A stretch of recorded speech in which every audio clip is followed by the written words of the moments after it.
你是否有过这样的感觉？小时候，1年的时光漫长得像一辈子，暑假仿佛永远不会结束。我们可以慢慢地期待生日，慢慢地数着日子等春节。而现在呢，转眼之间，365天就这样悄然划过，仿佛昨天才是元旦，今天就已经要开始写年终总结了。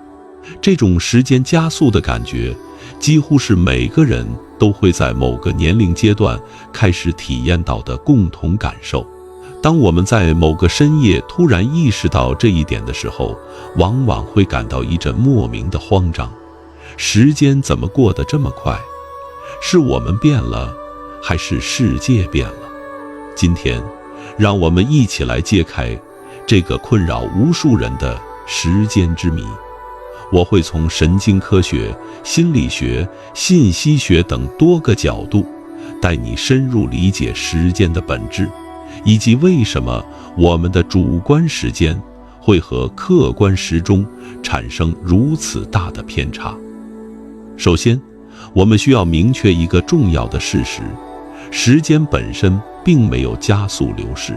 它依然是均匀的、永恒的向前推进。变化的是我们对时间的感知方式。心理学家告诉我们，人类对时间的主观体验是一个极其复杂的认知过程，它涉及到大脑多个区域、多种神经机制的协同工作。客观时间可以通过钟表、日历精确的测量和记录，但主观时间却因人而异，因境而异。它像一面哈哈镜，会根据我们的心理状态、注意力分配、记忆形成等因素，产生各种各样的扭曲和变形。想象一下，如果你正在经历一段极度无聊的时光，比如坐在牙医诊所的候诊室里，没有手机，没有书，只能看着墙上的时钟发呆，那一刻，你会发现每一分钟都像是被无限拉长，秒针的每一次跳动都显得那样缓慢。这就是时间膨胀的典型体验。反过来，当你沉浸在一部精彩的电影中，或者和多年未见的老朋友彻夜长谈的时候，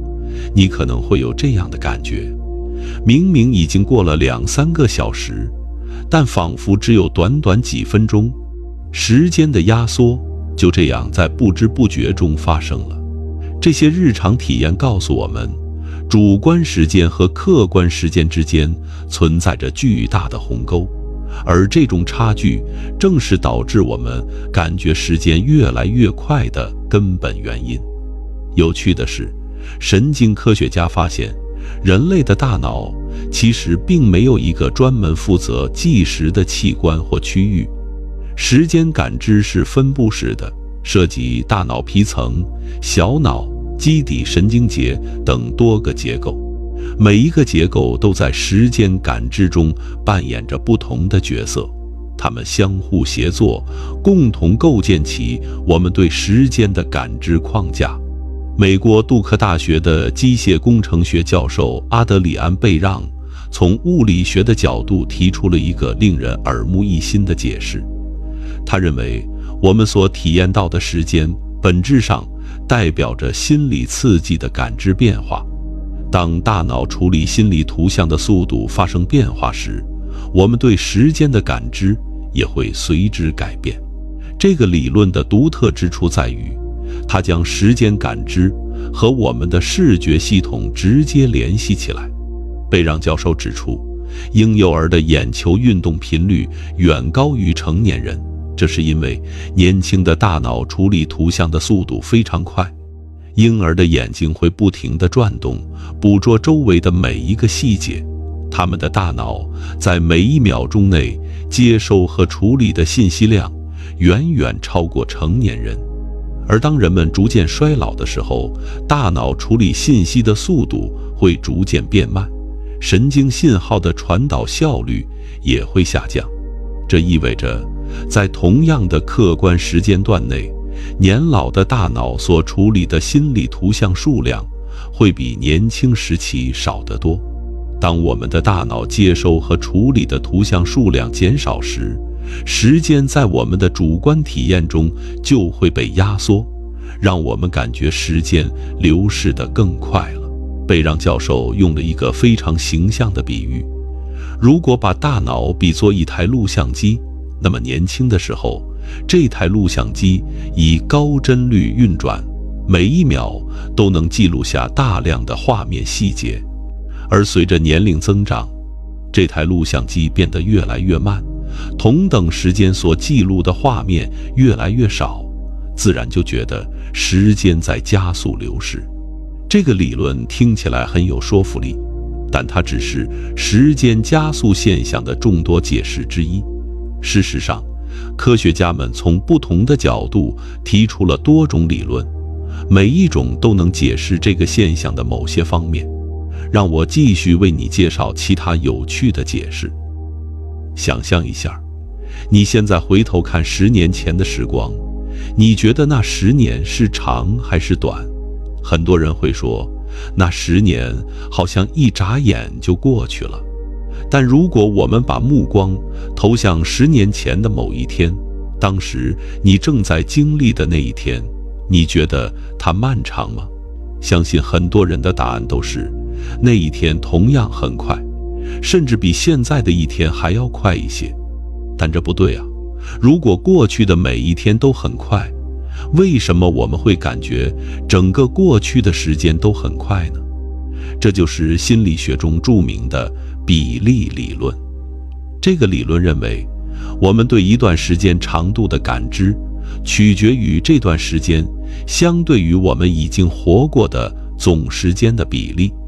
对于一个5岁的孩子来说，1年相当于他整个人生的1/5，这是一个相当大的比例。所以对于这个孩子而言，1年就是一段很长很长的时光，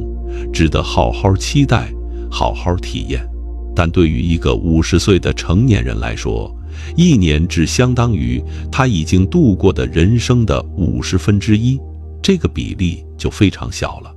所以1年在他的主观体验中就变成了一段很短的时光。按照这个逻辑，时间在我们的一生中确实是加速的，不是因为时间本身变了，而是因为随着年龄增长，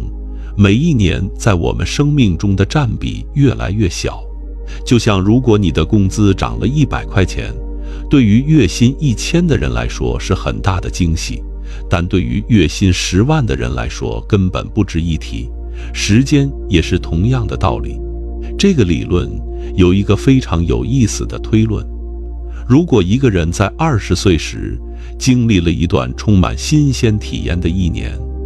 他可能会觉得这1年非常漫长。但如果一个人在80岁时过着日复一日的平淡生活，同等长度的1年，在他看来就会显得非常短暂。这里就引出了一个重要的概念：记忆的密度。心理学家发现，人们对时间流逝的感知与他们在这段时间内形成的记忆数量密切相关。记忆越多，时间就显得越长；记忆越少，时间就显得越短。当你回顾过去的时候，你实际上是在翻阅你的记忆。如果某一年你经历了大量的新鲜事物，你的记忆库中就会储存很多独特的事件和体验。当你回忆这1年的时候，你会发现有很多东西可以回想，因此觉得这1年很充实，很漫长。反过来说，如果某一年你几乎每天都在重复同样的生活，没有什么值得回忆的事件，那么当你回顾这1年的时候，你会发现记忆中一片空白，几乎找不到什么值得回味的东西。这种空洞感会让你觉得这1年好像什么都没有发生，时间被偷走了。这就是为什么很多人在回顾童年和青春岁月时，会觉得那些时光特别漫长，特别充实，而最近几年却仿佛被压缩成了一本薄薄的相册。原因很简单，童年的我们每天都在接触新事物、新环境、新朋友、新知识，这些新鲜的体验不断被编码成记忆，让我们的记忆库变得丰富而密集。而成年后的我们往往陷入了工作和生活的固定模式，日复一日地重复着相似的日程，记忆的增量变得微乎其微。还有一个有趣的现象，叫做时间压缩效应。心理学家发现，人们在回忆过去的时候，往往会将一段较长的时间压缩得更短。我们的大脑似乎有一种自动简化历史记忆的倾向，尤其是对于那些缺乏显著事件的时间段。这种压缩是下意识的，不受我们意志的控制。比如，如果你回想一下过去10年的生活，你会发现很多年份在你脑海中几乎是模糊的，你很难回忆起那些年份具体发生了什么重大的事件。但如果你仔细审视一下这些年份，你就会发现，它们确实发生了很多事，只是这些事在你的记忆中逐渐淡化了，变成了背景噪音。这种记忆的流失，让我们感觉过去的时间被压缩了，变得更加短暂。所以当我们回顾整个人生的时候，就会产生一种时间加速的感觉，仿佛越往过去看，时间就压缩得越厉害。如果说比例理论解释的是时间在我们生命中的占比变化，那么接下来我要介绍的理论则关注的是新鲜感与重复对时间感知的影响。这个角度更加贴近我们日常生活的体验，也更容易理解。你有没有注意到，当你去一个全新的地方旅行时，那1周的时间感觉会比在家里的1个月还要长？这是因为你的大脑在处理大量不熟悉的信息，新的街道、新的食物、新的面孔、新的语言。这些新鲜感让大脑保持高度活跃，产生了更多的时间感知标记。但当你回到日常生活，一切变得熟悉而可预测。你每天走同一条路线去上班，吃同样的早餐，和同样的人交谈，听同样的歌曲，你的大脑开始进入自动驾驶模式。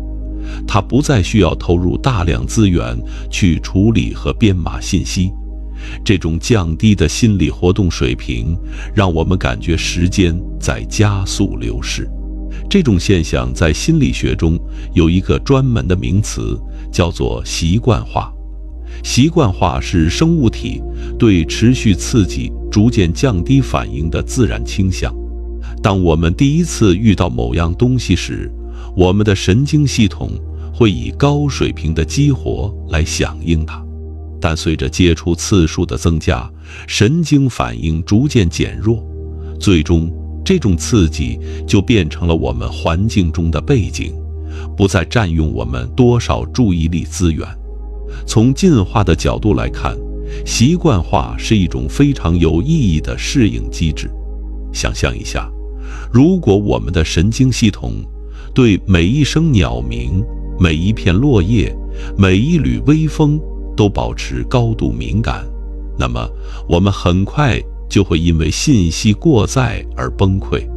习惯化帮助我们过滤掉那些不重要的、重复的刺激，让我们能够将注意力集中在真正重要的事情上。但这种进化优势在现代社会却产生了意想不到的副作用。当我们习惯了某件事之后，我们不仅对它不再敏感，而且会不自觉地忽略它在我们生活中占据的时间。结果就是那些日复一日重复的时光，在我们的记忆中几乎不留痕迹，成为时间河流中被吞噬的部分。你是否还记得上个月的某个周二发生了什么？如果你和大多数人一样，你很可能绞尽脑汁也想不起来。那不是因为你的记忆力有问题，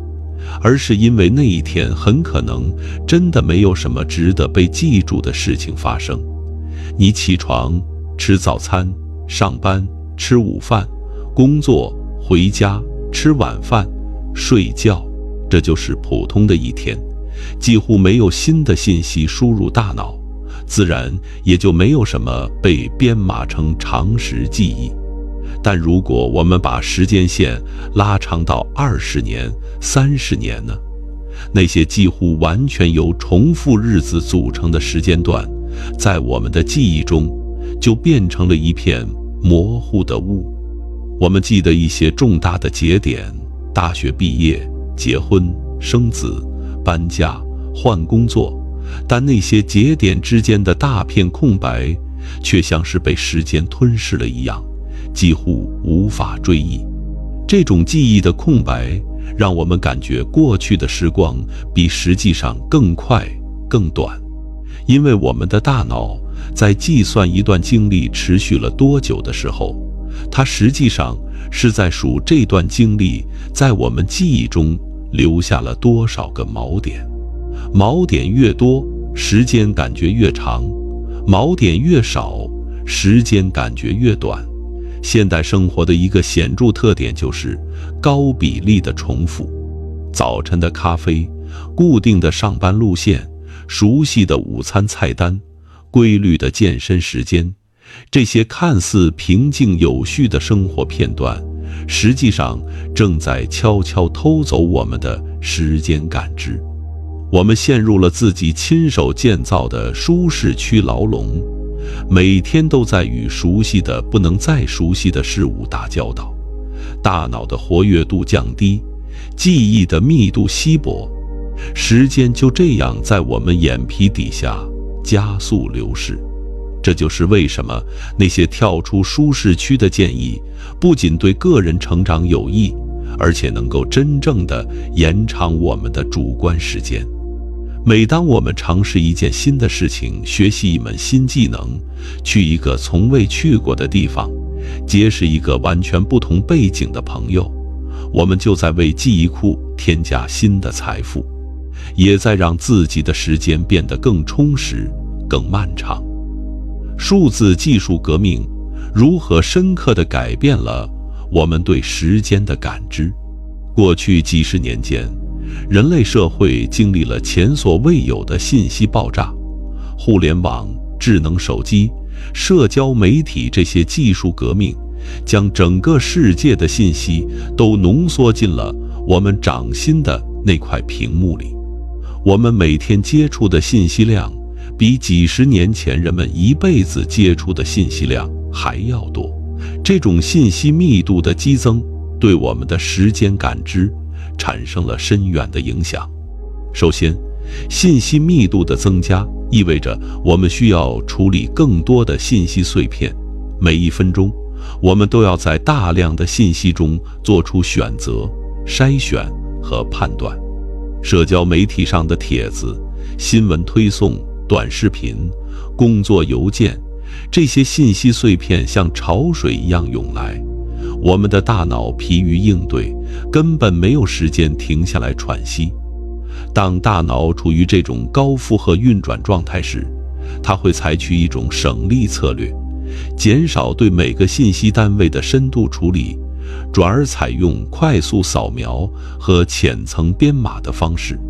这就像是一个人在吃自助餐，如果食物太多，他可能会选择每样都尝一口，而不是细细品味每一道菜。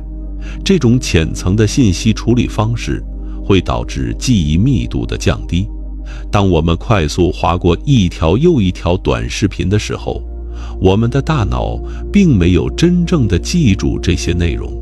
它们更像是过眼云烟，在视网膜上一闪而过，没有在记忆中留下持久的痕迹。结果就是，虽然我们在屏幕上花费了大量的时间，但这些时间在我们的记忆中几乎是空白的。这就是为什么很多人有这种感觉：刷了一整天的手机，到了晚上却觉得什么都没做，时间就这样莫名其妙地消失了。屏幕上的时间似乎是虚假的，没有在真实的实践体验中占据应有的位置。其次，数字技术还改变了我们与时间的关系。在没有智能手机的年代，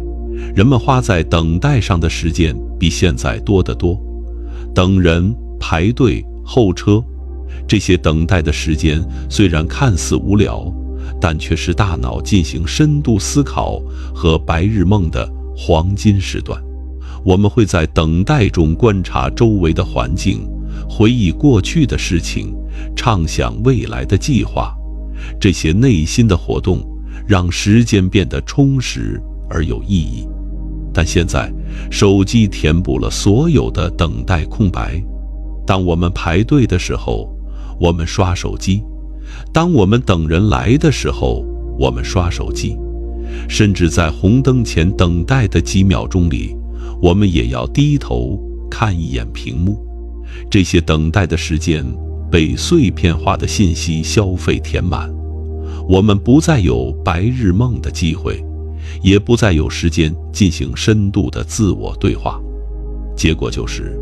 我们的主观时间被空洞化了。虽然客观时间仍然在一分一秒的流逝，但我们的内心体验却变得扁平而苍白。那些本应被用来思考和感受的时间，被漂浮的信息碎片吞噬了。还有一个有趣的现象，数字时代让我们的参照系变得异常丰富和快速。当我们在社交媒体上刷过别人的生活时，我们看到的是一个人一年甚至几个月的精彩瞬间，旅行、派对、升职、获奖。这些精彩被压缩成几秒钟的视频或几张精修的照片，让我们感觉世界在以惊人的速度运转。这种加速的参照系会让我们产生一种微妙的紧迫感，我们觉得一切都应该快一点，再快一点。快速浏览取代了深度体验，快速回复取代了深思熟虑，快速消费取代了慢慢品味。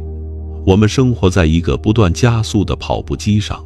努力跟上时代的节奏，却发现自己越来越喘不过气来。神经科学家警告说，长期处于这种高节奏的信息环境中，会对大脑的结构和功能产生持久的影响。注意力持续时间的缩短，深度思考能力的下降，情绪调节能力的减弱，这些都是数字时代给人类大脑带来的新挑战。如果你的注意力只能维持很短的时间，那么你就很难在任何一个时刻真正的活在当下。你的思绪总是在不断跳转，从一个信息跳到另一个信息，从一个话题跳到另一个话题。这种持续的心理漫游会破坏时间的连续感，让我们感觉时间在碎片中流失。也许有一天，当我们回顾这个时代的时候，会发现我们在加速的洪流中丢失了很多东西，那些慢下来才能体验的美好，那些静下来才能感受的深情。我们跑得太快，快到忘记了为什么而出发。你有没有这样的经历？在参加一场冗长而无聊的会议时，你不断地看表，心想会议怎么还没结束？那一刻，时间仿佛凝固了，每一秒都显得格外漫长。但当你终于结束会议，却发现实际只过了40分钟，而你的手表告诉你已经过去了1个半小时。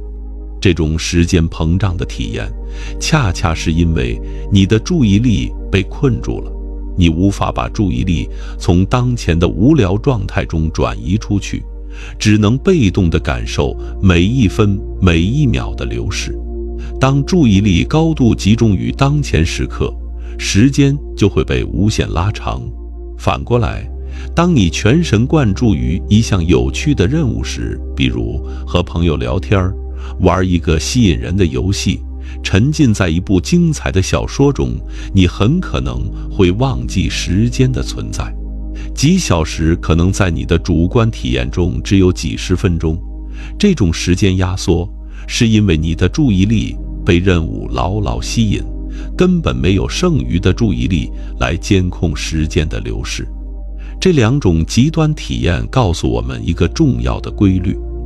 主观时间与注意力分配密切相关。当我们把注意力集中在时间的流逝上时，时间会变慢；当我们把注意力集中在活动内容上时，时间会变快。现在的问题是，现代人是否越来越难以把注意力集中在当下？答案很可能是肯定的。心理学家发现，人类的注意力系统天生倾向于寻找变化。我们的祖先需要在充满危险的自然环境中生存，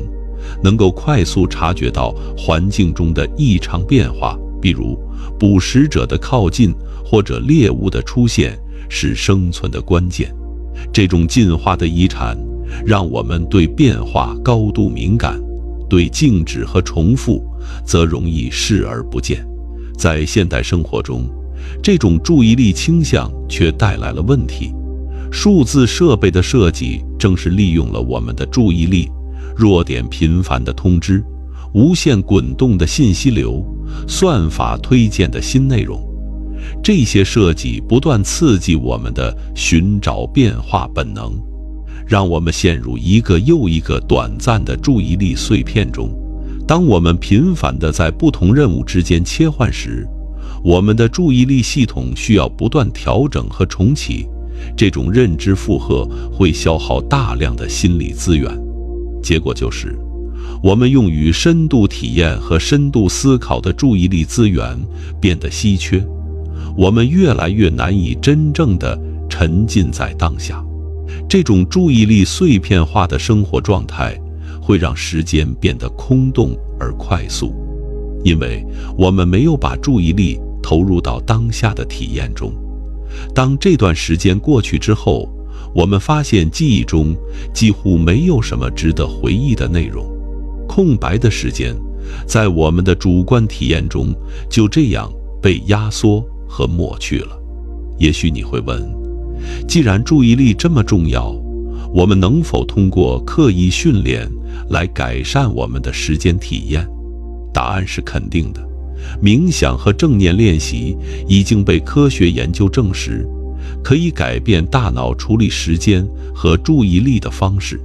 冥想训练能够增强我们保持专注的能力，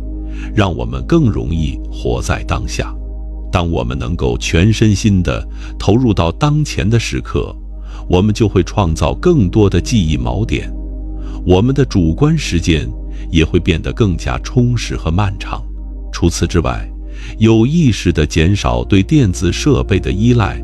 创造更多无屏幕的时间，也是一个有效的策略。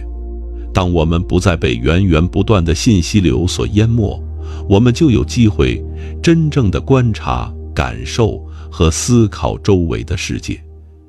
这些深度体验会成为记忆的财富，让我们的时间变得更有价值。我们还可以尝试在日常生活中创造更多的仪式感。仪式感本质上是对特定时刻的标记，它告诉我们这个时刻是特殊的，值得被认真对待。当你每天早上仔细地为自己做一顿早餐，或者每周固定一个时间与家人共进晚餐，这些仪式化的行为会让我们在平凡的日子里找到意义的锚点，让时间变得更加充实。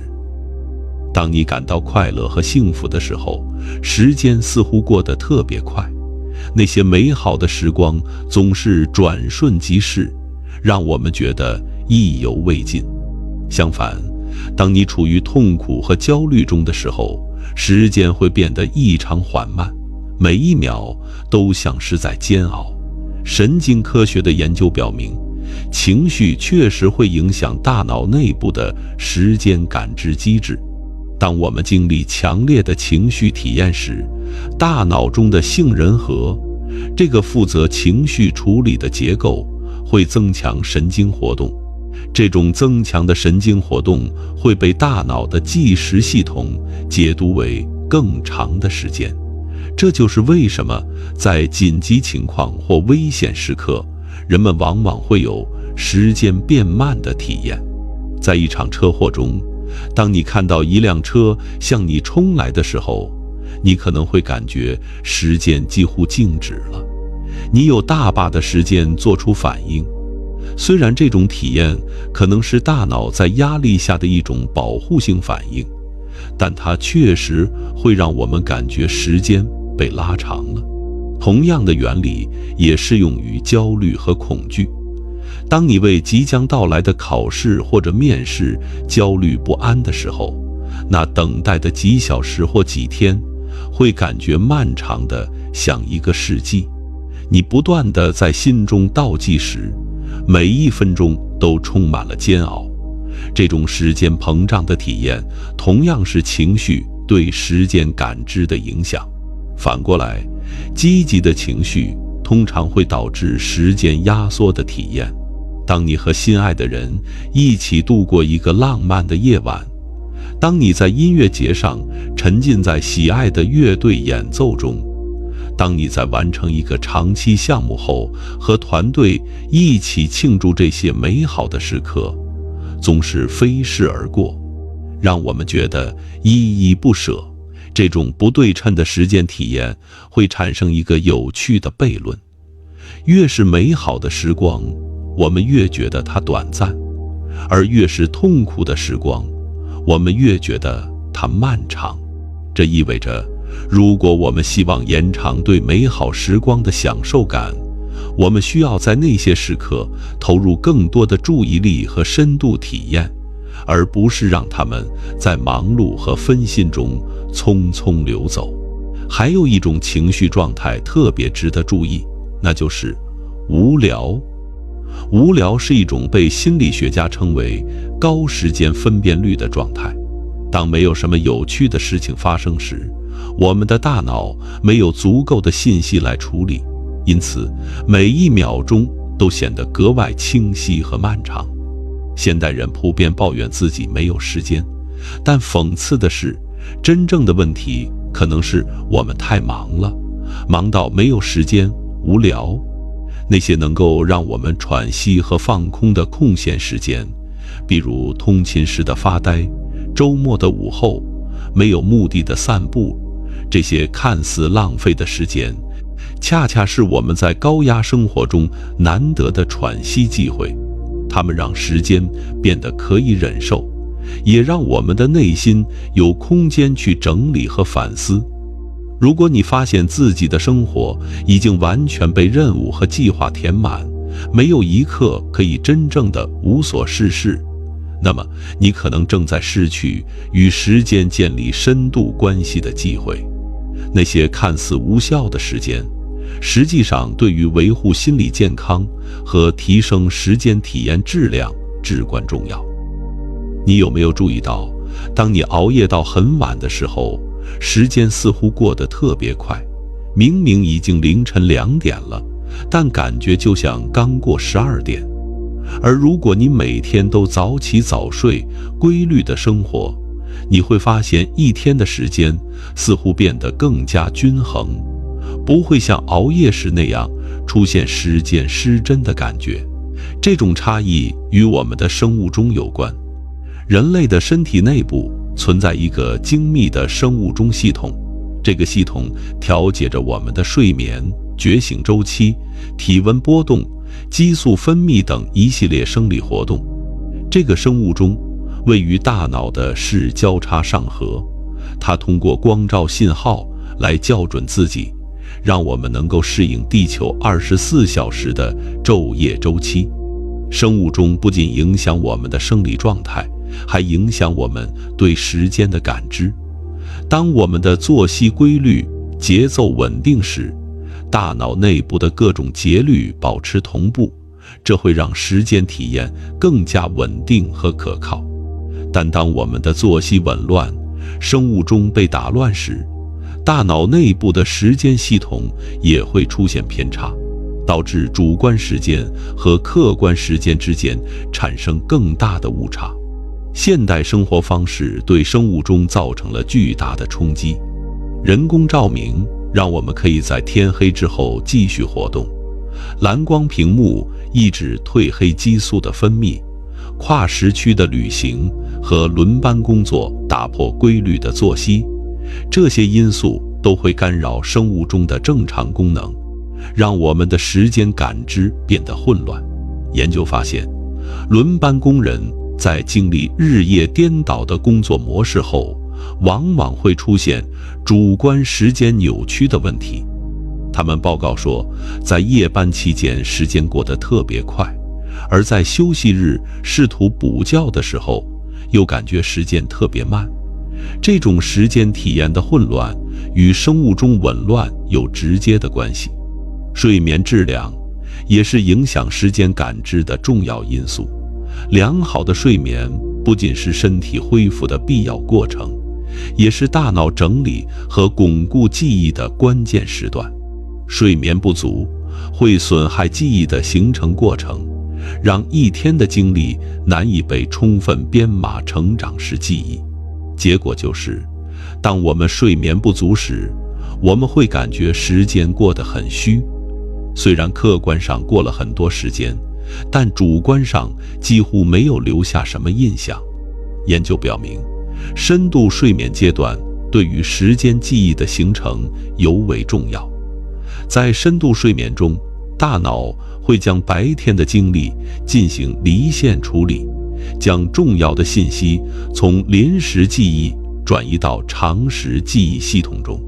如果我们因为睡眠不足而无法进入足够的深度睡眠，我们就会损失这些记忆巩固的过程，导致第二天醒来时感觉时间丢失了一块。这就是为什么那些经常熬夜的人往往会有时间加速的感觉，他们的生物钟被打乱，睡眠质量下降，记忆巩固过程受损。所有这些因素共同作用，让他们感觉时间在不知不觉中流逝，留下的记忆却少得可怜。保持规律的生活节奏不仅对健康有益，也对时间体验质量至关重要。当你每天在固定的时间起床、吃饭、工作、休息，你的生物钟就能够保持稳定，你的时间感知也会更加准确和可靠。那些能够坚持规律作息的人，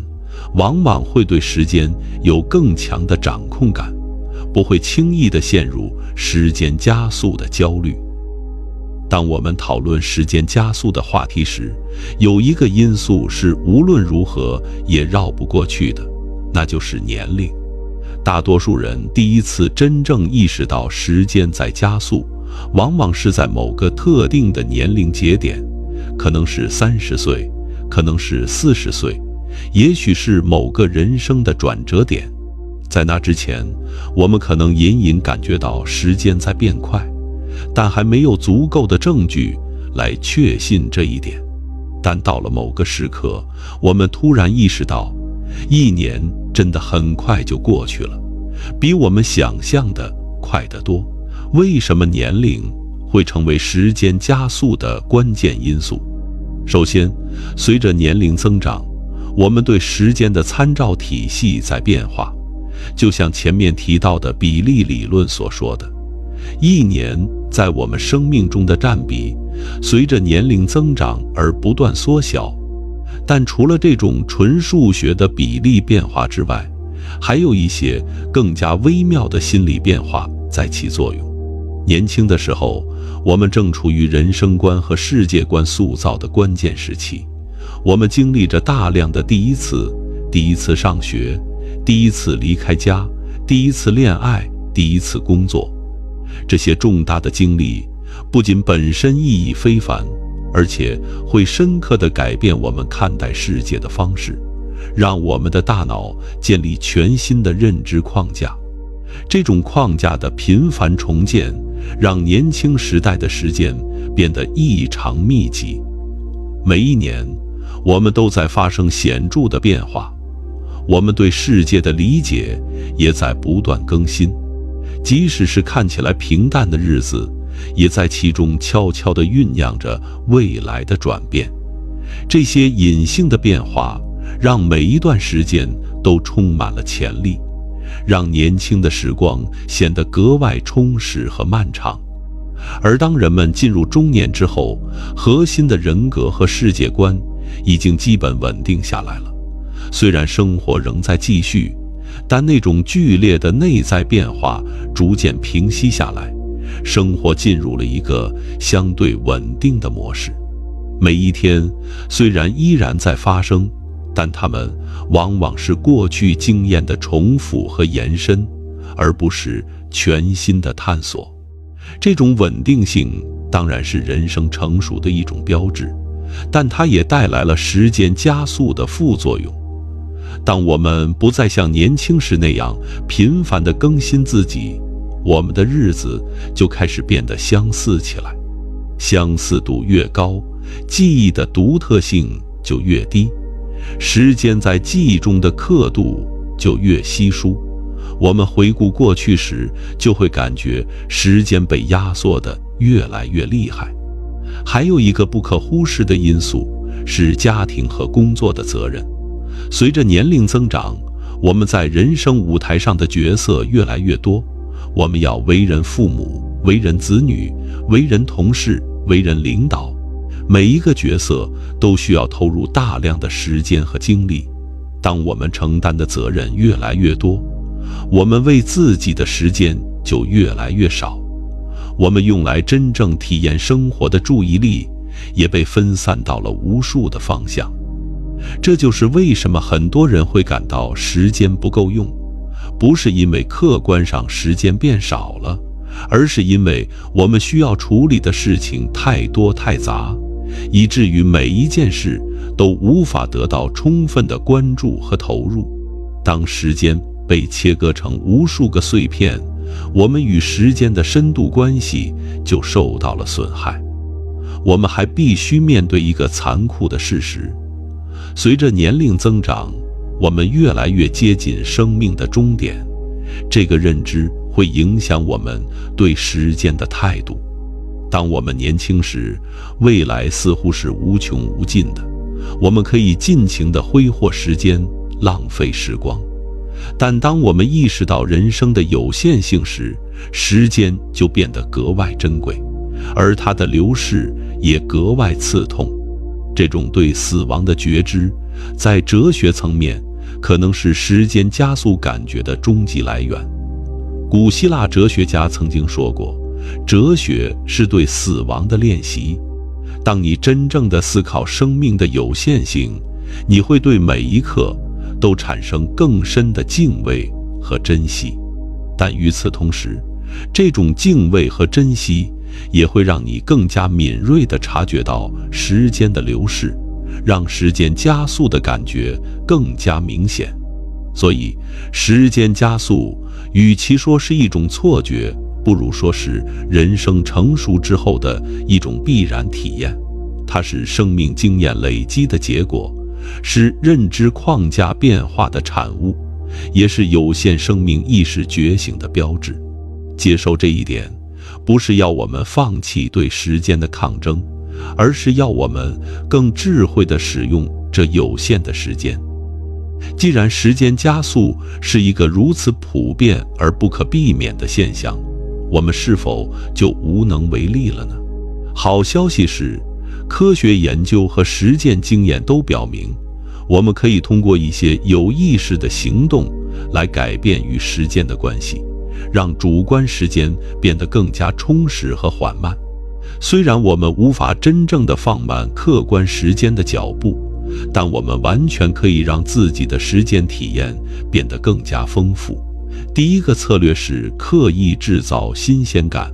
我们已经知道，新鲜体验能够增加记忆密度，延长主观时间。所以，我们需要在生活中主动地创造新鲜感。这并不意味着你必须每天都去旅行或者做极限运动。新鲜感可以在日常生活的细节中找到。尝试一家从未去过的餐厅，学习一道从未做过的菜，走一条从未走过的回家路线，和一个从未聊过天的人交谈。这些小小的改变都在为你的记忆库添加新的内容，都在让你的时间变得更加充实。当你尝试新事物的时候，不要只是走过路过，要全身心地投入其中，观察新环境中的细节，体会新体验中的感受，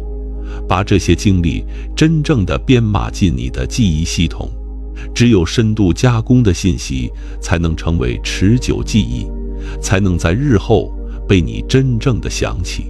第二个策略是深度沉浸，而非走马观花。在这个信息爆炸的时代，我们很容易陷入浅层消费的陷阱，快速浏览、蜻蜓点水、囫囵吞枣。这种消费方式虽然能够在短时间内获取大量信息，但它不会在记忆中留下持久的痕迹，反而会让时间变得更加空洞。有意识地放慢节奏，深度沉浸于你正在做的事情。无论是阅读一本书、欣赏一部电影、品尝一道菜肴，还是和家人朋友进行一场认真的对话，当你真正的投入其中，你会创造更多的记忆锚点，你的时间体验也会变得更加充实。质量永远比数量重要，一段深度体验的时光，比100段浅层消费的时光，更能让你的时间变得丰富。放弃那些更多更快的幻觉，追求更少但更深的体验，这才是对抗时间加速的正确策略。第三个策略是养成记录的习惯。我们的记忆并不像我们想象的那么可靠，时间久了，很多细节都会被遗忘，尤其是那些没有特别标记的日子。如果不做任何记录，你很难在多年后追忆起那些平淡日子中的闪光点。所以，养成记录的习惯非常重要。你不需要每天写日记，那可能太繁重了，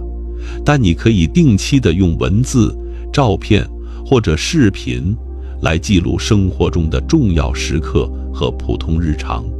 这些记录会成为你回忆的线索，帮助你在未来重新找回那些被时间偷走的时光。当你回顾过去的记录时，你会发现那些看起来平淡无奇的日子，实际上充满了值得回味的内容。这些内容会让你的过去变得更加丰富，也会让你意识到时间并没有真的加速，它只是没有被充分地注意到和记住而已。第四个策略是保持对当下的觉知。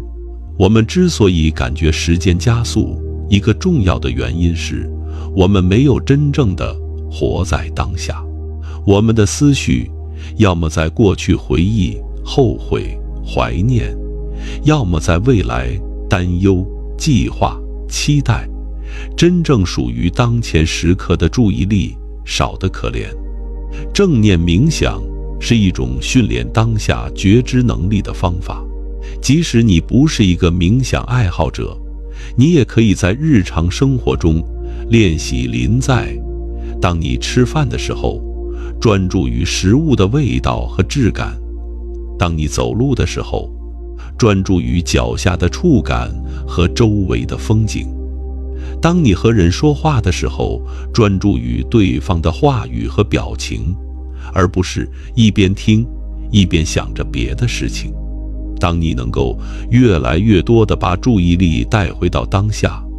你会发现你的时间体验在悄悄地发生改变。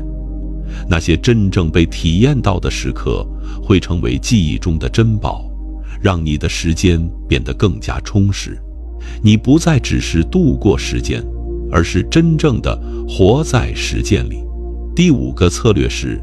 重新审视你的日常。如果你发现自己的生活已经陷入了高度重复的模式，也许是时候重新审视你的日常了。问问自己，这些事情真的必要吗？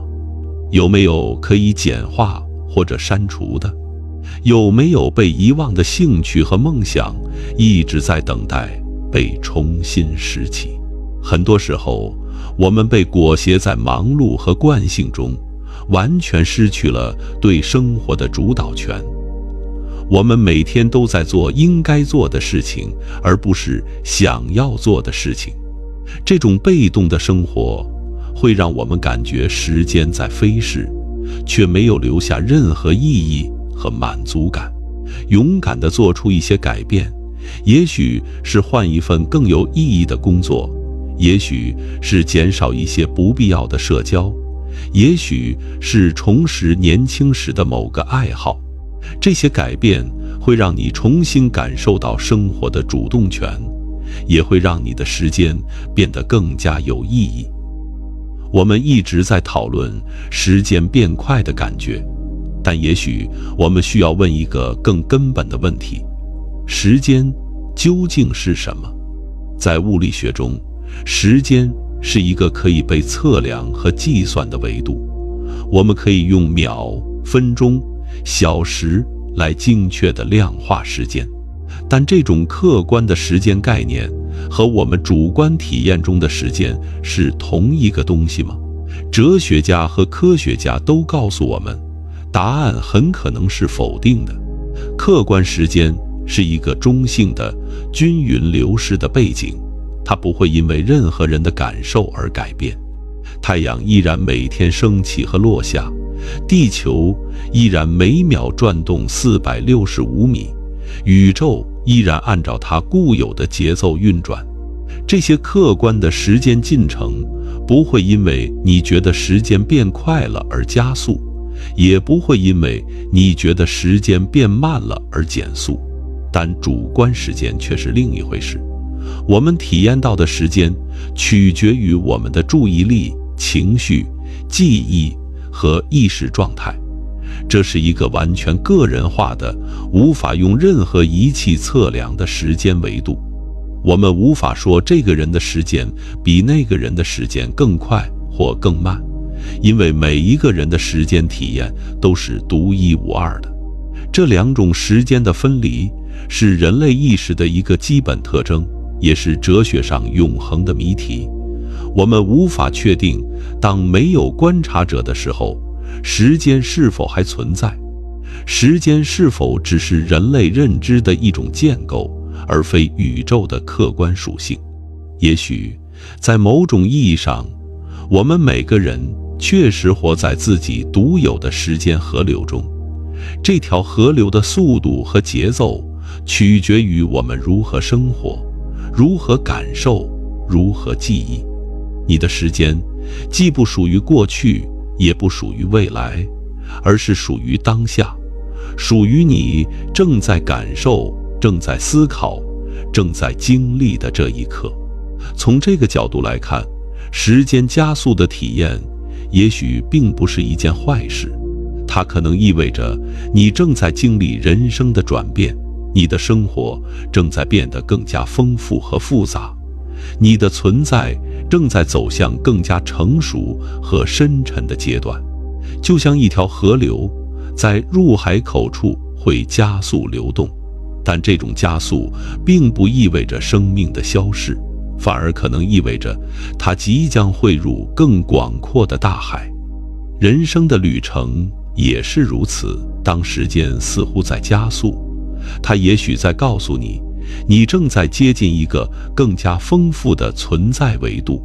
接受时间的流逝不意味着向命运投降，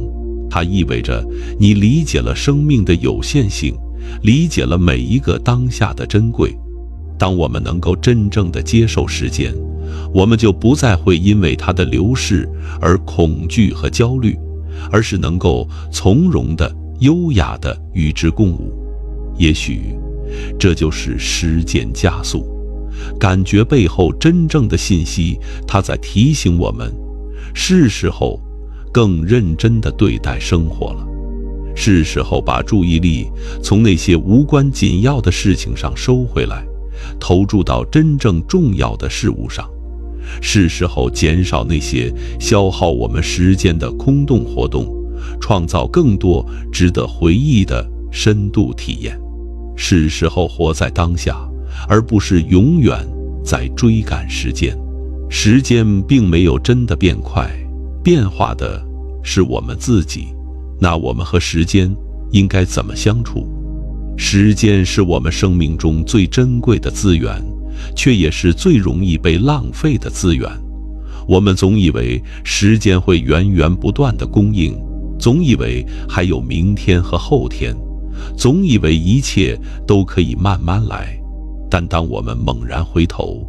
我们发现那些以为会永远持续的东西，青春、